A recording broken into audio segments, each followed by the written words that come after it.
tao. T-shirt tayo atin. Sila ang mga dadat. Kung may parapol, ay di mga prices. Ay rin yun. Mga sa ating mga So, bali, ilang number ng tao ang sagot natin? May specific number na silang binibigay natin o kaya magpapangait sa lahat? Okay. Depende yan sa nag-register. More or less, 500. 500. So, kalati lang pala yung estimate natin. So, ay snack. Simple snack na sandwich and chips lang naman usually. Irene, kasi after yun ang water cake. Irene, so, kaya sponsor lang natin ay snack? Para sa 500 people? Wala na. For 60 to 70 personnel. 70 personnel. And then t-shirt natin. Aning? So, then, prices. Yeah. So, teka, bali yung laging snack na ilang pesos yun lang yung snack yun. Parang yun, depende sa program natin kung tayo mag-apos. Sometime. Kami ipa-care of 2 jubilarians, pwede naman yun. Pwede ka snack lang ang sagot natin at saka lunch ng teka. 500. Yung pwede ka ang sagot lang natin is lunch at snack ng 500 plus yung 60 to 70. So, sabihin na natin, 60 to 70 na. Ano siya nga ba talaga? Ito pari, yung ibay kayo na kanya. Teka, yung sa 500 na.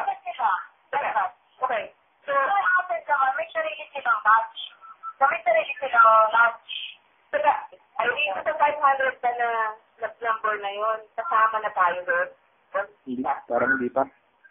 Kasama na tayo sa 500. Oo. So, at dumami, yun lang. Kasi ang estimate kasi na dati 300, last year naging 400. Kasi padami yung na-atin. So, yun. Okay. Estimate namin, di 500, gano'n. So, bali, sila pinakamarami na 400 eh. So, let's say na wala tayo, no? Okay. So, okay lang yung 500 na sila. Okay, pero talaga dumami yung mga jubilarian. Kasi yung mga jubilarian. Pero naman malalaman yung exact na number nun. Pwede. Ikaw mag-expect na lang kami na okay, 500 na lang yung other. For snack. May idea siya kung magkano nagagastos sa snacks o lunch? 200? Hindi natin may specify na 500 talaga agad. Kasi depends pa yan sa turn of the registration during the day. Hindi, okay na yan. Ngayon, kung halimbawa ay kasi natin naman sabihin sa meeting, pag nag-meeting kami na ang sasagot ang match natin ay 500 na snack. And then yung extra, pwedeng sagutan halimbawa ng ibang jubilaran. Oo. I-fix na lang natin.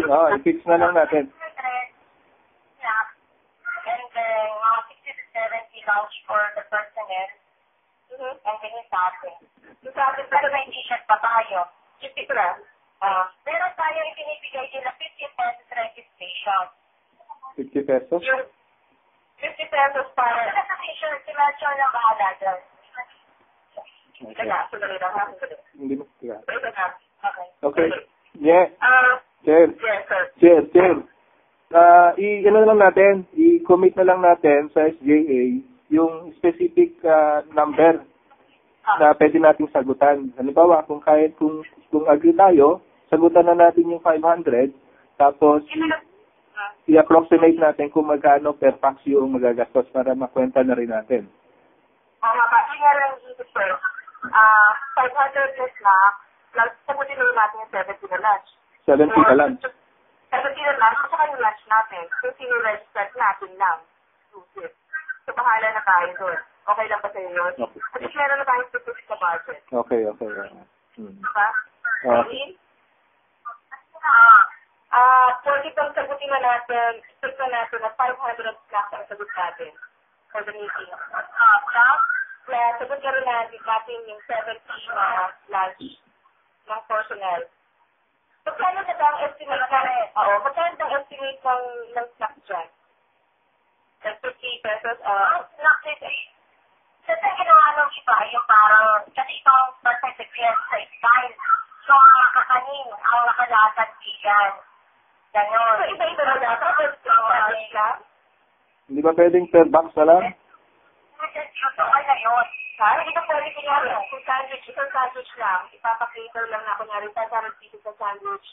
Yan. Kasi actually, rin na budget tayo. Masaya mo budget ng sa kanya? 50 pesos? Pwede. Gilbert, 50 pesos Gilbert. Magkano sa 500? 25,000. Ano to, 5? 25,000. 25,000. Yep. Okay, Okay yun. Kasi, ang budget naman natin eh 200, diba? Pinag-usapan natin. Pero for 250 bucks yun. Ako tayo kasi 50,000 na lang ang budget doon.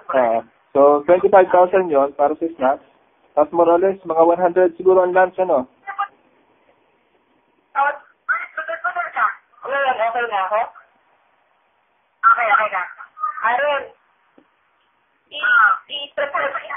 i-pledge na natin yung last na 500 pieces. 500 person. Babagod muna namin siya ngayon at 50 pesos per head. Okay. Yung lunch, magkano ang budget ng lunch ngayon? Okay, 7,000.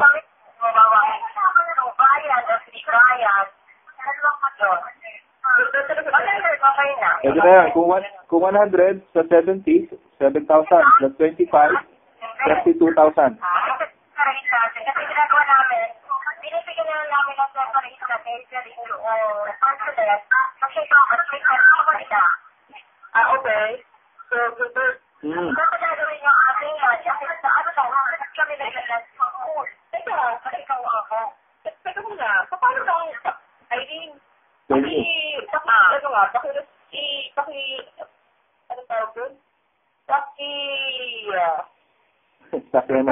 Paklinaw.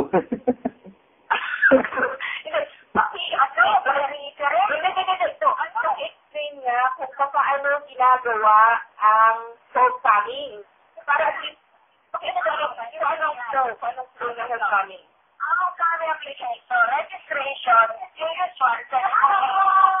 usually 7 to 8 registration, and then after 5 to 9 ang water cake, usually, 8 to 9 water cake, and then 9 to 10 mass, and then after the mass, simple na, and then program proper.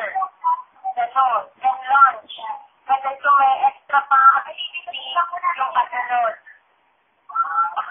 Okay, so, given na Okay, taken. Noted. Wala ko na namin. Okay. So, kung anong oras naman, pwede natin baguhin yung flow. Depende sa ating magiging plano. Kasi yung iba ay may pasayawa, may kaborog sa gabi, may all day, may half day. Kasi depende sa plan natin. Kung gusto ka natin half day lang, all day, or until evening.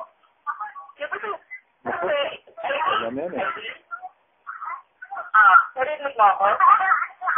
Okay. Kasi, ang kaya ko sinabi ko yung oras na tatapos dahil meron nga tayo planong exclusive na reunion para sa batch natin. So actually ngayon, I decided kung after ba ng reunion sa gagawin yung natin, yung reunion, exclusive reunion natin. Siguro another day.